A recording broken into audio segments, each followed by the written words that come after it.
Now, the next thing we're going to talk about is a very interesting topic. It was in the news, and my opinion of it kind of went this way, and then this way, then this way, and this way. But my overall opinion is, what a disgusting group of people. Heck yeah, we're talking now about the Proud Boys. The Proud Boys are, I don't know, some people say radical, extreme, right-wing provocateurs. Played a big role in January 6th. They're still around. And they made a group visit, and they're all over the country, these Proud Boys. So they have cells of Proud Boys. And last week, they were in the New York City subway system. I think there were like 15 or 20 of them, all dressed in their military gear and their patches, and they all had covered their faces with a mask. This kind of mask, you know. The bandana mask, the bandit mask. Not a COVID mask. Oh, no, they wouldn't do that. But they didn't want their faces shown. So they were waiting to get on the subway, and a smart person fired up their phone and started filming them. And they're being very loud and very obnoxious. And then all of a sudden, they get in a line and they start moving in a different direction together. So the person filming them followed them. And they were being let in through a sealed door onto a, I guess, sort of special isolated car on the subway. And then they showed a couple of NYPD sergeants were the two people letting them in to this secret area. They did not have to pay a fare. They were fare jumpers, all right? In New York City, a fare jumper, because they have turnstiles, and so it's very easy in many of the stations to just jump over the turnstile and not pay. That's why they're called fare jumpers. And if you get caught, you know, you get a big fine, $50, something like that, and you're in big trouble. So, you know, these 15, 20 Proud Boys were all let into the subway system for free. And so people on the internet were calculating, you know, $275 times 15, $127 lost, fares. And the Proud Boys, when they were going through, you know, they were being let in by the police. They were waving at the camera, thumbs up. And then, you know, the cameraman's going to follow them in. Fare jump too, I guess, and the NYPD sergeant, no, and slams the door in the face. And that's where the video ends. And I guess this happened a couple of years ago too, same thing. So the internet discussion around this is, first of all, why are the Proud Boys in Queens? And it turns out they were there to, I guess, protest, break up, break in, stare down the drag queen reading books to children event at a Queens library. I don't know why that's a problem for people. A lot of people don't want to read to children. A lot of people don't know how to read to children. Drag queens are interesting, they're fun, they act, they play, they bring life to the page, and the children eat it up and love it. That's why it's popular, because the children love it. Oh, it's an indoctrination. They're grooming the children. I mean, come on. So these band of Proud Boys, the fare jumpers, we're going to Queens to, I guess, protest or do something to the drag queens reading to children.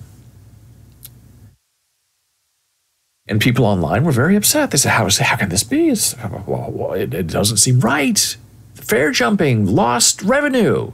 And they had the faces and the names of those sergeants. They were going to report them to the newspaper and to 1PP, as they say on Law and Order, One Police Plaza, which is a real place in New York City.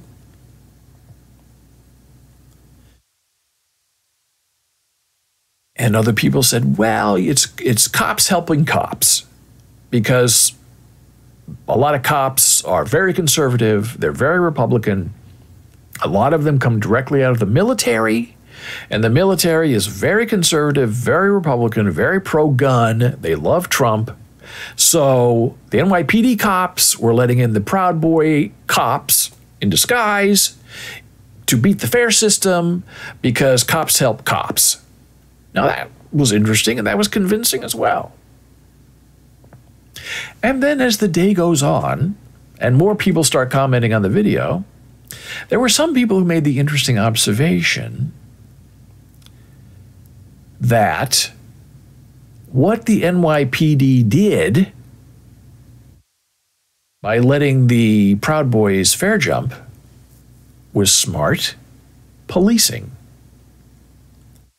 Because they said if they had left the Proud Boys on the platform waiting for the E train, whatever, and they get on the cars, and there are New York City people on those cars, there's going to be a confrontation between the residents of New York and the Proud Boys in their military outfits and their fake masks. So people were saying you have to credit the NYPD for recognizing if we let them get on a train, there are going to be problems. So let's move them out of the way, put them over here, we'll get them into the system, they don't have to pay a fare, we'll walk them through ourselves, we'll put them over here in this area, we will secure one car in the next subway that comes, we'll put them all on there together by themselves, we'll be with them, we will escort them to the Queen's Library so they can go yell at the drag queens, and we can become a barrier between them and the rest of New York City, which is what they were doing by moving them into the special car.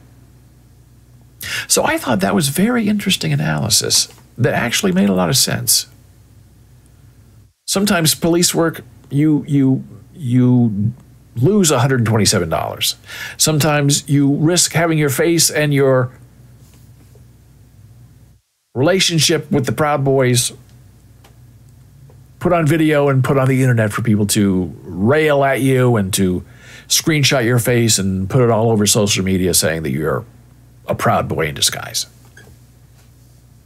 But as I think about it, it makes a lot of sense that Proud Boys on a New York City subway car going deep into Queens is not going to go over well.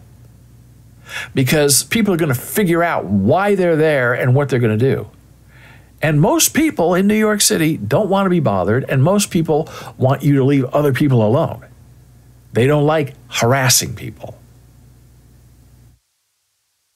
So the first thing you're going to say is, why are the Proud Boys on my subway car, and where are they going, and why are their faces covered? It immediately brings alarm bells. And I'm sure the Proud Boys, I mean, they're there. They're not there to have fun. They're there. They're going to the Queen's Library to pick a fight. They're not there for a political protest. They're there to cause trouble. They want to see something happen. People get hurt. People get upset. Make the TV news. Probably all of that in some way. And then the conversation online turned a little bit, not just from policing, but they said, look, in New York City, there's something you have to realize about the NYPD. First of all, they're supposed to be patrolling the subway system, and a lot of them don't. They're outside the station. They should be down in the station on the platform, but they're not. They're upstairs, outside, on their cell phones, reading, talking to each other. They're usually in pairs. Because that was the rule for a long time. As you were on patrol, you had a partner. Now I think they're trying to split that up so you can be on patrol by yourself, but that's dangerous because if something happens to you, you don't have backup. The second thing they said is you have to remember that the police in New York City are not there to help you. And you know, a lot of people, especially white people, oh, I'm going to call the cops on you. And really, the cops don't care. The cops don't want to get involved. As someone a lot smarter than me said, the police are there to enforce policy. They're not there to protect. They're not there to serve. They are enforcers of policy, the law. So if you are the one breaking policy, they're going to do something about it. But if you run up to them and say, oh, someone else is doing this, breaking policy, they may not care because they don't want to get involved. You hope that's not true. I mean, we were raised, Midwest, police were the good guys. You needed help, you go to the police. But it seems like things have changed with the militarization of the police in all communities where they're buying, surplus war materials from the Defense Department. And Omaha, Nebraska bought a tank. Why does the Omaha Police Department need a tank in Omaha, Nebraska? Where are they going to do with it? Well, they're going to use it against the people. They're not going to use it against themselves.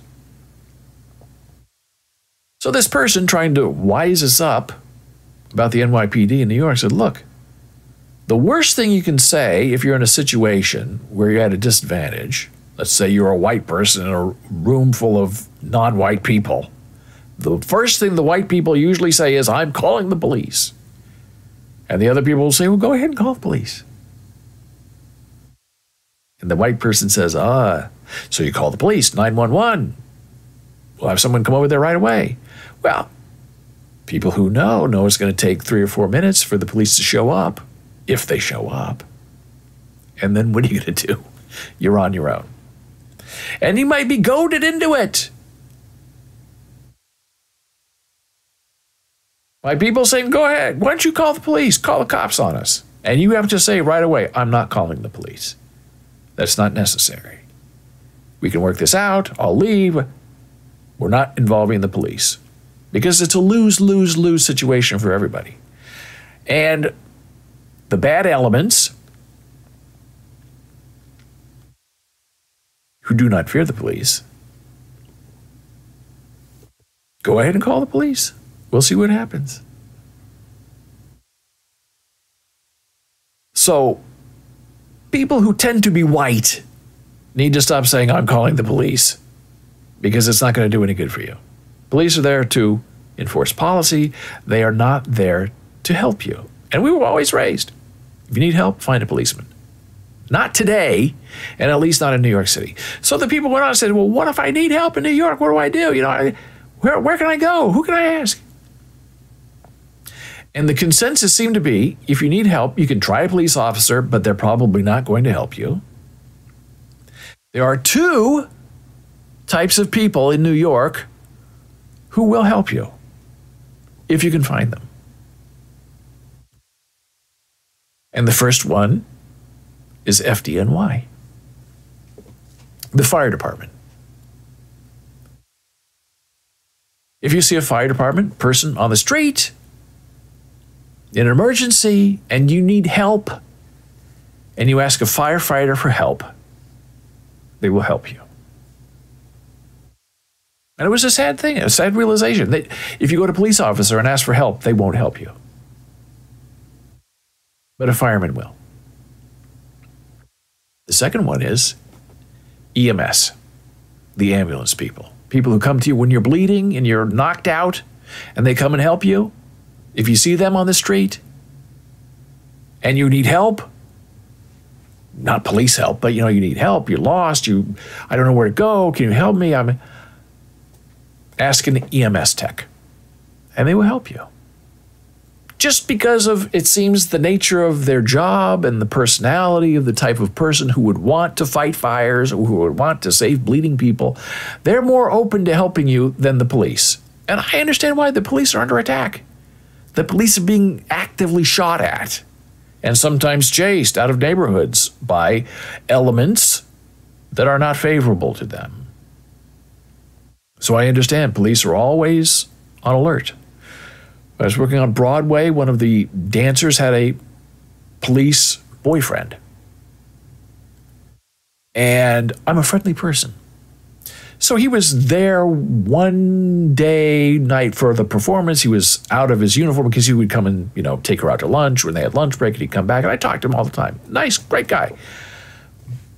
Big guy. A lot of guns, big.